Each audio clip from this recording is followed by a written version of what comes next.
Assalamualaikum warahmatullahi wabarakatuh. Ketemu lagi sama channel Lapi Weekends 2023 Spot yang selalu membahas money trading spot DAX. Oke, selamat pagi semuanya.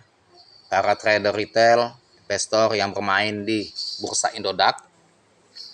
Pasca BTC mengalami penurunan setelah menembus new ATH-nya di harga 2,1 miliar dan kini siklus sudah mulai berbalik ya dari posisi puncak Bitcoin sekarang dam yang sangat dalam.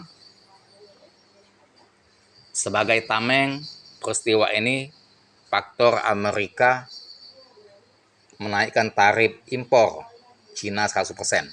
Itu hanya sebagai tameng saja.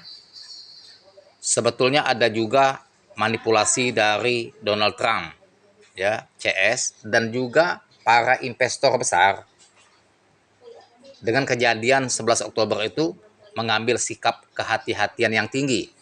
Tentunya mereka ya tidak mau berisiko profit yang ia kumpulkan dalam bertahun-tahun akan hilang jika tidak ikut take profit Bitcoin.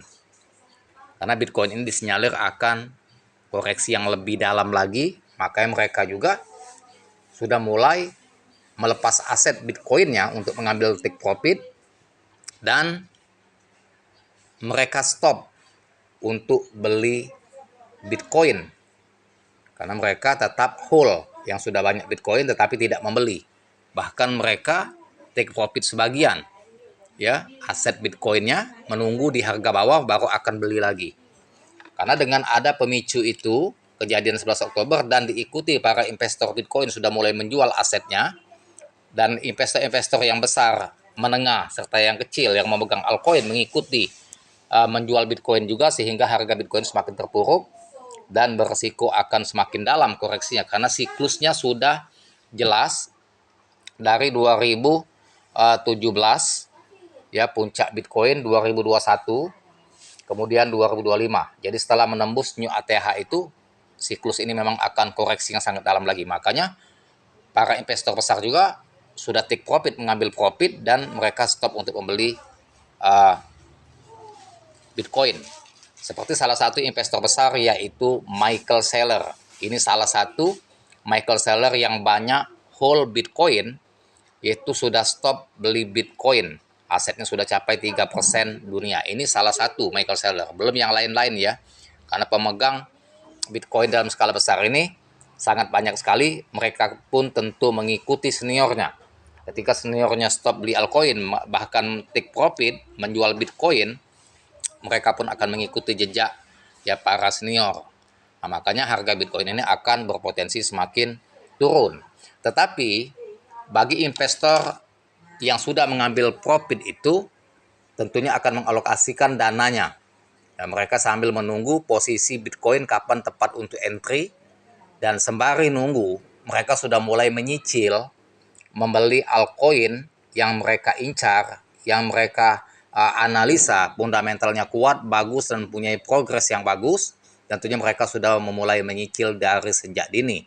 Karena harga altcoin ini mengalami anjlok rata-rata di 50% sampai 90% dari harga biasanya. Efek dari Bitcoin mengalami penurunan dalam 1 bulan ini.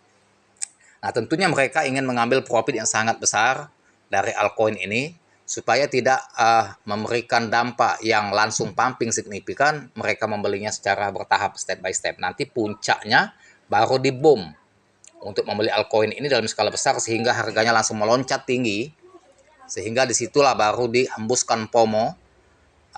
Baru pedagang-pedagang menengah atau retail berlomba-lomba beli di harga pucuk dan harga terus semakin menaik. Nah, di puncaknya nanti baru mereka akan take profit lagi. Jadi bisa dapat 2 kali profit dari BTC dan juga dari altcoin. Nah, makanya kita dari sejak dini ya mulailah beli altcoin yang mana kita anggap potensial yang bagus untuk di hold sampai Desember ini, akhir tahun, yang berpotensi pumping di 10 kali sampai 100 kali. Dan ini tidak kemungkinan akan terjadi all season karena dominasi ya dominan Bitcoin itu sudah sangat menurun signifikan.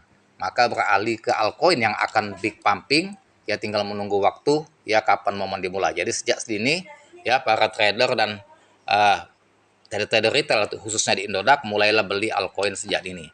Ya, Mana altcoin yang bagus untuk dibeli pada saat ini yang berpotensi pumping? Nah, teman-teman bisa ikuti kelas saya, japri WA saya di 0895 4087 21300. Di situ saya akan berikan rekomendasinya koin-koin yang sudah anjlok, yang fundamentalnya bagus, yang berpotensi pumping sampai Desember akhir tahun 2025 ini. Nah, di sini saya akan reaction mengapa Michael Saylor stop beli altcoin, asetnya sudah capai 3% ya dunia. Eksklusif Chairman MicroStrategy Michael Saylor resmi menghentikan pembelian Bitcoin atau BTC mingguan perusahaannya.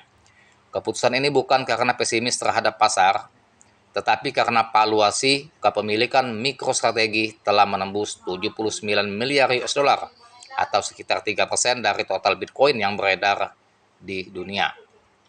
MicroStrategy rehat setelah portofolio tembus 79 miliar US dollar. Dalam pernyataan terbarunya di platform X, Saylor menulis minggu ini tak ada titik oranye baru, hanya tambahan 9 miliar US dollar yang mengingatkan alasan kami tetap hold.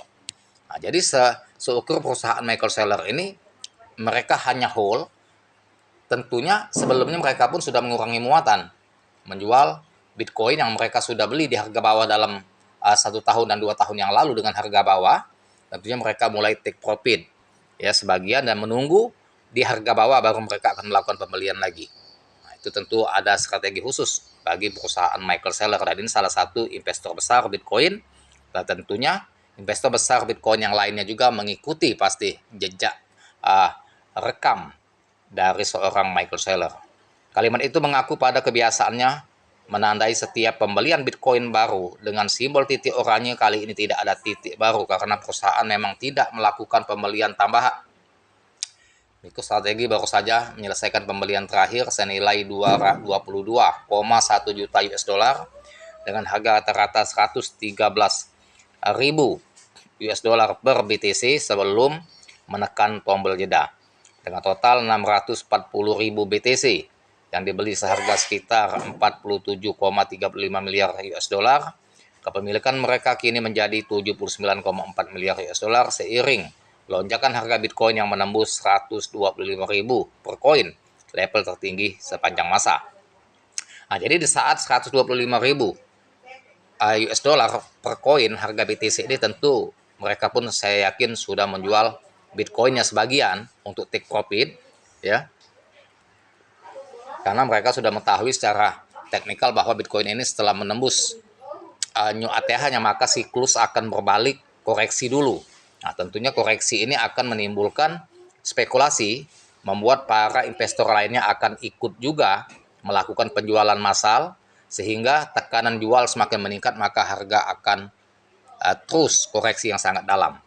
Nah, dari hasil take profit itu mereka pasti mempunyai strategi khusus untuk membeli Bitcoin di harga bawah, untuk menserok di harga bawah. Jadi dari selisih harga yang mereka jual posisi puncak new ATH dengan mereka menunggu di harga bawah itu sudah ada selisih sekitar 50%-an.